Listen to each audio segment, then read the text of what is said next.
Here we have me attempting to draw a horse. This is why we have an entire team of talented artists doing the paintings and illustrations for us, because spent thousands of dollars at art school, and this is the best I can do. The show looks as good as it looks because of Ian Worrell. Ian is sort of the weird secret god behind the mountains in Gravity Falls. He carved those mountains with his hands. He hewed the shape of the trees, you know, like Paul Bunyan. My primary responsibility was the world, so the town of Gravity Falls. Good morning, Gravity Falls. It's another beautiful day, but every day is beautiful now that the unpleasantness is over. Get out of here, you ornery critters!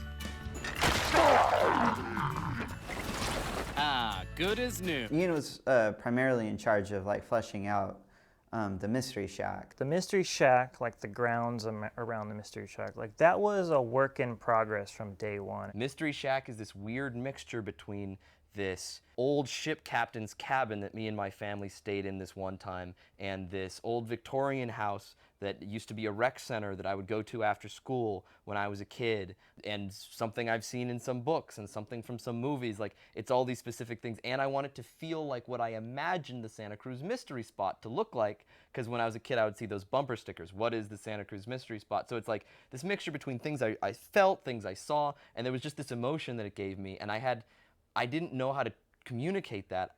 I just knew how to throw out a bunch of random nouns. Like, I was just dumping all this stuff, and poor Ian is like, he did this beautiful photo collage key. It was the first thing he ever did for the series, and it did capture the emotion. And it was like, I was like, it still needs to feel like this, but it needs to be able to do all the things that the shack is gonna do over the course of the series. There needs to be a room, there needs to be an attic for the kids, and there needs to be a roof that you could climb on, and there needs to plausibly be a basement or something. By the time it was solved, season 1, I was like, you did it, but you didn't feel like you did it. Like, you were like still skeptical of the fact that it was working, and just this relentless desire to self-improve. It's like, you know, as picky as I was, you were equally picky of trying to make something look as good as possible. Ladies and gentle tourists, looking around my Mystery Shack, you'll see many wondrous roadside attractions.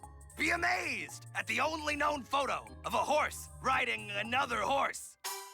That's pretty good. Wow! Be astounded by the horrible preteen wolf boy. Oh, look at him. All that hair. His body's changing. Ah! Oh, this is an amazing drawing, I think by Sean Jimenez, one of our artists, of how the secret lab might work. This is on a tiny little sticky note. Ian only being one person couldn't possibly build a world. So it'd be like Ian and myself were kind of probably the two go-to key architects of the world building of it, whereas Ian was the master god of the look of the show. Whoa. Sweet Moses. Fancy marmalade.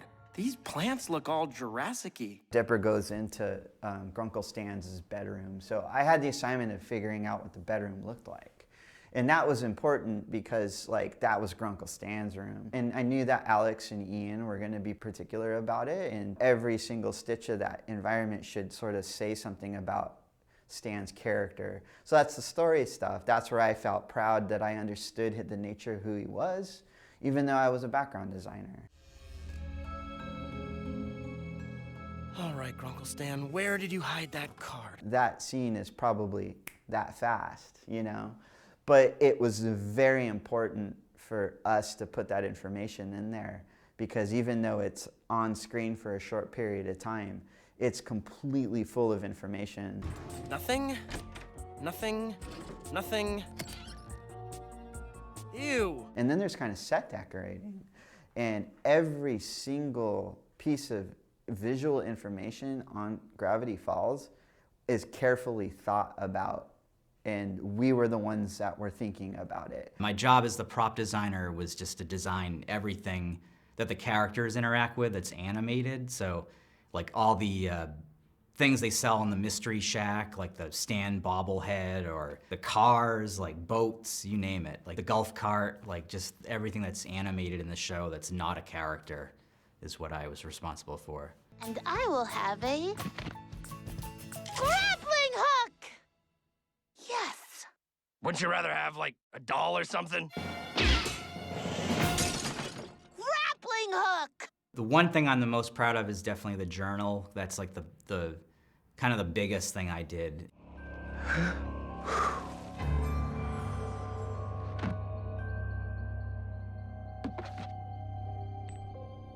It's hard to believe it's been 6 years since I began studying the strange and wondrous secrets of Gravity Falls, Oregon. I actually didn't know how much of a substantial part of the show they were going to be in the beginning. I didn't know what Alex was up to. Originally, there was an idea that Dipper would have a book, but we weren't even sure that was going to happen. It took us a while, and when we were finally up against the deadline to decide, we kind of all brainstormed, and I was the one that decided, well, Dipper should have a book, but Gideon should have one, Stan should have one. After all these years, finally, we have them all. It took a while to kind of get into them, like to figure everything out. There are a lot of back and forth with notes with Alex, and he just wanted these things to look really mysterious and kind of like a crazy man had, written these things, scribbled things out, and they just gave me like little sketches from the storyboards, and I had to kind of set the whole look of the journal, like what the writing was going to look like, mess them up, figure out the illustration style and everything. Legends of miniature buffalo and giant squirrels have led me to believe there are height-altering properties hidden deep within the forest. Like, that's my handwriting that you see. It's like, it's my drawing style. It's like I put myself into those pages, Fascinating. What did you say your name was? Schmebulok Senior. The journal definitely changed over time. Like, it got, we added more things as the show progressed. Like, I think the first page I did was a ghost one. Everybody, wait! Whatever is doing this has to have some kind of reason. Maybe if we could just figure out what it is, then they'll let us out of here. We had like photographs and things that were pasted in the earlier pages, and then eventually it just kind of became more illustrations. There's definitely a lot more to look at, I think, in the later journal pages, like as the episodes progressed. Ghosts fall on a 10 category scale. Floating plates sound like a category 1. The journals are, in a way, are kind of a character because there's a narrative there, and it's such a big part of the show. The characters are always trying to figure out what's going on, and they're referencing the journal in almost every episode. Almost losing my journal made me realize that I'm halfway through the summer and still no closer to figuring out the big mysteries of Gravity Falls. Gideon almost destroyed the town to get his hands on this journal. But why? Who wrote it? Where are all the other journals? What was Bill talking about when he said everything was going to change? There's something huge going on right under our noses, and it's time we stop goofing around and get to the bottom of it. Alex always really provided a rough sketch and gave you a box to work within, which I was really appreciative of because it was clear direction. I sketched almost everything out. There I was trying to figure out who the wax figures would be. Genghis Khan, Sherlock Holmes, Vincent van Gogh. This is the first drawing of McGucket. Hootenanny McGucket. His original name was going to be Hootenanny. Generally, my drawings of Mabel were very simple. Yuck, yuck, yuck, yuck, yuck, yuck, yuck. Like this sort of is how I think of Mabel right here, this one drawing. He's like, think about these characters as you go to Comic-Con, people dress up as these characters, you have to read them instantly right off the bat as, oh, that's Dipper, oh, that's Mabel. And so it's thinking of the iconography throughout. Great, just what we need, more Gravity Falls weirdness. This is stupid. Sharing a room was bad enough. Now we're sharing bodies? Oh, braces are horrible. It's like my mouth hates me. And what are these things? I want to know why you're so sweaty and awkward. Dipper and Mabel, we thought of their heads as kind of like peanuts, if you will. We really chose to do rounded shapes, things like Dipper's vest and Mabel's sweater, just to soften them up a bit, to contrast also with Wendy, just to keep that kind of teenage versus kid range and everything. Wendy has a little bit of sharper nose. I had the Dipper's hat, the trucker hat, wearing it one day while Alex is trying to figure out iconic things for Dipper. He's like, maybe your hat. That ought to do the trick. He always needed a vest to put his journal into something. It couldn't just be a pocket, so my wife and I were talking about it one night. We were drawing over a dinner on napkins, and she was like, why don't you just give him a vest? And I was like, yeah. Finally! Time to show Stan how a real mystery hunter does it. Grunkle Stan, when designing him, he was very different in the pilot. The first drawing I think I did of him was just a caricature of his great uncle. And we started to find like the jowl shapes and some rounded shapes. But the difficult challenge was there's so much going on. Like the glasses, the eyebrows, and the one sheet that we ended up having to do is how is that fez going to, it's going to tangent with the top of the glasses, and how do we get enough expression? So we decided to like float the eyebrows out on top. Hey, don't get short with your sister. I hope you don't think little of him. Yeah, and he's short. It's really fun to see people dressing up as him and give them that, they paint their nose too and everything, that big honker. We always thought of his nose like a potato. That's why it has like a couple little dents in the pop marks and everything, so. And here we have rock that looks like a face rock. The rock that looks like a face. Does it look like a rock? No, it looks like a face. Is it a face? It's a rock that looks like a face. On Wendy, that was one character that I really got to start from a blank slate on. Yes! That was nuts! You ruled back there, man. Finding something for Wendy that when someone dresses up him as Comic-Con, what is it that you can really equate with it? So the hat really did that for me. Dude, I'm so stoked about this. I've been wanting to go adventuring with you guys. Sure beats picking up after my dad at home. Linda Cardellini brought so much of that too, because like we grew up watching Freaks and Geeks, and it was just like she was that, and what boy couldn't have a crush on that? So it was like, how can you embody that in a drawing? That feeling of like, oh gosh, who would Dipper have a crush on?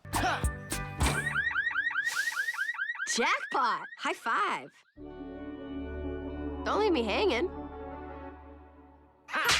I was a character designer, but I was mostly the monster designer, so I mostly did all of the crazy monsters. How do you like my true form? Go on, admit it. You like it. When we first started working together, I remember he saw a sketchbook of mine, and it had tons and tons of crazy monster designs already in it.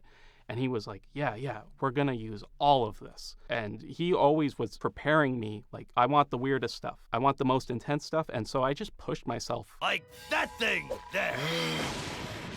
No, not a fan. Too many orifices. You can only come up with so many monsters, but at the same time, I just started doing a hodgepodge where I would design one type of monster and then I would branch off and go, okay, well, what if this monster is based off of all his eyeballs or all his hair or, and I just try to mishmash different kinds of ideas together. Ladies, gentlemen, that creature with like 87 different faces.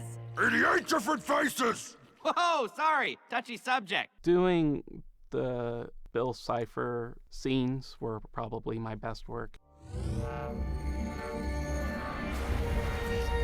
When he told me that I could complete my research by building a gateway to other worlds, I trusted him. He said this was the way genius happened. I had to design early on just what the portal was gonna look like. And I asked Alex, like, does the portal have to do with Bill? And he was like, no. Nothing to do with Bill. Oh, no. I was like, should it be a triangle like Bill? It's like, okay, so maybe a backward triangle? Okay, yeah, let's do that. Looks like Mr. Brainiac finally got smart. Let's just say that when that portal finishes charging up, your dimension is gonna learn how to party. Right, guys? When Bill took over Dipper's body, I did all of that stuff, and that's probably some of my favorite stuff outside. I don't know, Weirdmageddon's really great, too. I designed all the villains on Weirdmageddon. 8-Ball! Kryptos! The being whose name must never be said! Ah, what the heck? It's Xanthar! Then, of course, there's also Teeth, Keyhole, Hexagon, Amorphous-shaped Veronica, Pacifier, and these guys. This is our town now, boys! He had some ideas of what he wanted. He wanted an 8-Ball character. He wanted a Keyhole character. They were kind of rough ideas. There was no storyboard. There was a rough script at that point. And he had just told me, okay, there's these henchmen. Think of what Bill's henchmen would be like. I knew Bill's logo design is the Freemason, so I created more Freemason characters. Aw, snap! He just killed Time Baby! This is actually what I turned in. They used this. They sent copies of this to Korea to animate. This is from Weirdmageddon. This is one of the demon babies. This was all before the script. I was drawing these characters and kind of coming up with some rough ideas. Here's some more Bill buddies. Here's the Freemason compass character. And here's some ideas for Bill Cipher. transformation. This is the one that they actually ended up using. This is the original of his final form. And that's the very first drawing I did of it. So.